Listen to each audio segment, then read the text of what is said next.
ప్రపంచ పటంలో ఒక కొత్త రక్షణ భూకంపం సంభవించింది. నిన్నటి వరకు విడివిడిగా ఉన్న 3 శక్తివంతమైన ముస్లిం దేశాలు ఇప్పుడు ఒకే తాటిపైకి వచ్చాయి. అవును, మీరు విన్నది నిజమే. ఆగస్టు 7, 2026న పవిత్ర మక్కా నగరం సాక్షిగా ఒక చారిత్రాత్మక రక్షణ ఒప్పందం జరిగింది. దీని పేరే మక్కా జాయింట్ డిటరెన్స్ అగ్రిమెంట్.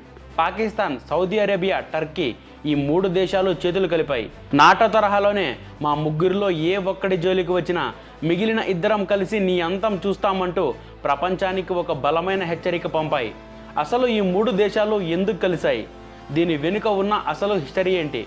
ఈ కూటమితో భారతదేశానికి, రష్యాకు ఏమైనా ముప్పు ఉందా? ఈ 3 దేశాలు కలిసి భారత్, రష్యాలను భయపెట్టగలవా?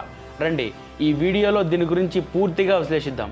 అంతర్జాతీయ రాజకీయాల్లో ఏది ఊరికే జరగదు. ప్రతి అడుగు వెనుక ఒక బలమైన స్వార్థం, అవసరం ఉంటాయి. ఈ 3 దేశాల కలయిక వెనుక కూడా ఒక పక్కా ప్లాన్ ఉంది.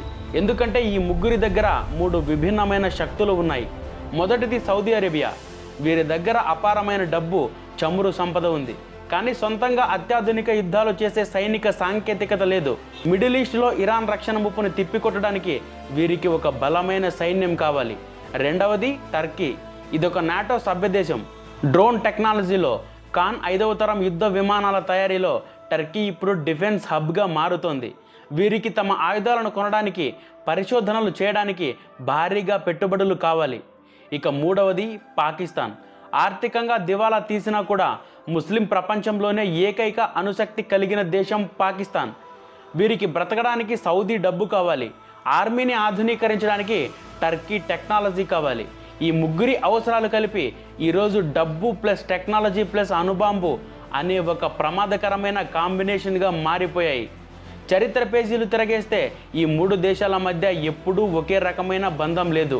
ఒకప్పుడు టర్కీ, సౌదీ అరేబియాలు ఇస్లామిక్ ప్రపంచంలో తామే సుప్రీం లీడర్గా కావాలని కొట్టుకున్నాయి. జర్నలిస్ట్ జమాల్ ఖషోగ్గి హత్య తర్వాత సౌదీ, టర్కీల మధ్య సంబంధాలు దాదాపు తెగిపోయాయి. మరోవైపు పాకిస్తాన్ ఎప్పుడూ సౌదీ అరేబియాను తన ధనవంతుడైన అన్నయ్యలా చూసేది. కాశ్మీర్ విషయంలో టర్కీ ఎప్పుడూ పాకిస్తాన్కు మద్దతు ఇస్తూ వచ్చింది. కాలం మారింది. అమెరికా, గల్ఫ్ దేశాలకు రక్షణ హామీ ఇవ్వడంలో వెనకడుగు వేస్తుండడంతో సౌదీ అరేబియా నూతన వ్యూహాన్ని రచించింది. సెప్టెంబర్ 2025లో పాకిస్తాన్తో ద్వైపాక్షిక రక్షణ ఒప్పందం చేసుకున్న సౌదీ ఇప్పుడు టర్కీని కూడా కలిపి ఈ ముక్కోనపు కూటమిని సృష్టించింది. ఈ కూటమి ఏర్పాటుతో గల్ఫ్ రీజియన్లో మరియు ఆసియాలో శక్తుల సమతౌల్యత పూర్తిగా మారిపోతుంది. టర్కీ తయారు చేసే అధునాతన డ్రోన్లు, క్షిపణులు సౌదీ డబ్బుతో పాకిస్తాన్ ఆర్మీ చేతికి అందుతాయి. కానీ ఇక్కడే ఒక ట్విస్ట్ ఉంది. ఈ ఒప్పందం జరిగిన వెంటనే పాకిస్తాన్ సైనిక మీడియా విభాగం వన్ షీల్డ్ పేరుతో ఒక భారీ ప్రమోషనల్ ఆర్మీ యాంథమ్ పాటను రిలీజ్ చేసింది. అయితే సొంత దేశంలో తినడానికి తిండి లేక ఆర్థిక సంక్షోభంలో మునిగిపోయి ప్రపంచ దేశాల ముందు అప్పుల కోసం అడుక్కుంటున్న పాకిస్తాన్ ఇలాంటి బిల్డప్ సాంగ్స్ వేయడంపై సోషల్ మీడియాలో విపరీతమైన ట్రోలింగ్, మీమ్స్ నడుస్తున్నాయి. జోబులో రూపాయి లేదు కానీ ప్రపంచాన్ని రక్షిస్తారట అంటూ నెటిజన్లు ఎద్దేవా చేస్తున్నారు. ఈ ముక్కోనపు రక్షణ ఒప్పందం యొక్క పూర్తి అధికారిక పత్రాలు మరియు సైనిక రహస్యాలు బహిరంగపరచకపోయినా అధికారిక ప్రకటనలు మరియు అంతర్జాతీయ నివేదికల ప్రకారం ఈ డీల్లో 5 కీలకమైన నిబంధనలు మరియు రక్షణ ఒప్పందాలు ఉన్నాయి. మొదటిది సమిష్టి సూత్రం. ఇది ఈ ఒప్పందంలో అత్యంత కీలకమైన అంశం. దీని ప్రకారం 3 దేశాల్లో ఏ ఒక్క దేశంపై బాహ్య శక్తులు లేదా ఉగ్రవాద గ్రూపులు సాయుధ దాడి చేసినా దానిని మిగిలిన 2 దేశాలు తమపై జరిగిన దాడిగానే పరిగణిస్తాయి. దాడికి గురైన దేశాన్ని కాపాడడానికి మిగిలిన 2 దేశాలు ఉమ్మడిగా సైనిక చర్యకు దిగుతాయి. ఇక రెండవది ఉమ్మడి సైనిక మోహరింపు మరియు సహాయం. గల్ఫ్ ప్రాంతంలో భద్రత కోసం పాకిస్తాన్ ఇప్పటికే దాదాపు 8,000 మంది సైనికులను, ఫైటర్ జెట్లను, డ్రోన్లను మరియు ఎయిర్ డిఫెన్స్ సిస్టమ్స్ను సౌదీ అరేబియాలో మోహరించింది.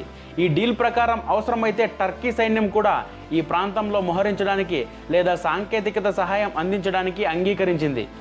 మూడవది అత్యాధునిక ఆయుధాల వ్యాపారం మరియు సాంకేతికత బదిలీ. నాటో ప్రమాణాలు కలిగిన తన రక్షణ రంగాన్ని టర్కీ ఈ కూటమిలో భాగం చేసింది. తన అధునాతన డ్రోన్లు, మిసైల్స్ మరియు యుద్ధ విమానాల టెక్నాలజీని భాగస్వామ్య దేశాలకు అందిస్తుంది.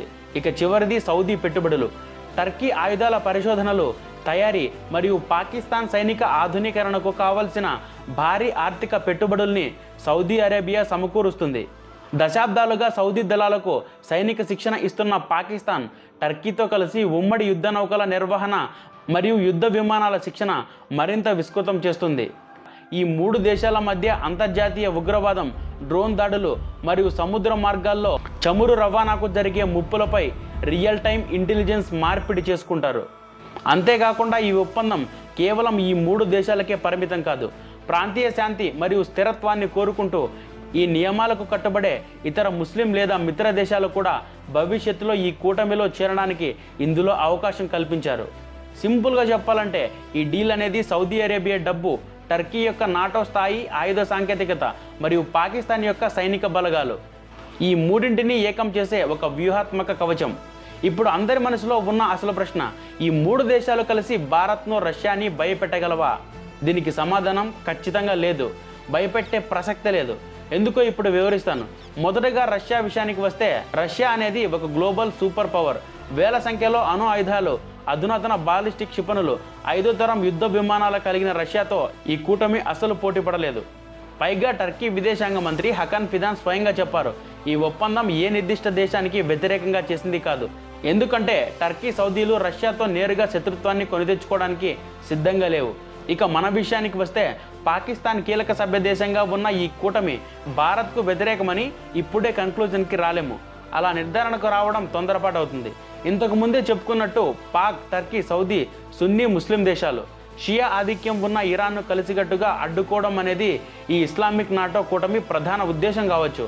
మన పొరుగున జరుగుతున్న ఈ పరిణామాలను భారత్ ఎంతో నిశితంగా గమనించకపోదు. టర్కీ మనకు వ్యతిరేకంగా మాట్లాడటం మొదలుపెట్టగానే భారత్ కూడా దాని శత్రు దేశాలైన ఆర్మేనియా, గ్రీస్, సైప్రస్ లాంటి దేశాలను చేరదీస్తూ వాటితో స్నేహ సంబంధాలను బలోపేతం చేసుకోవడం ప్రారంభించింది.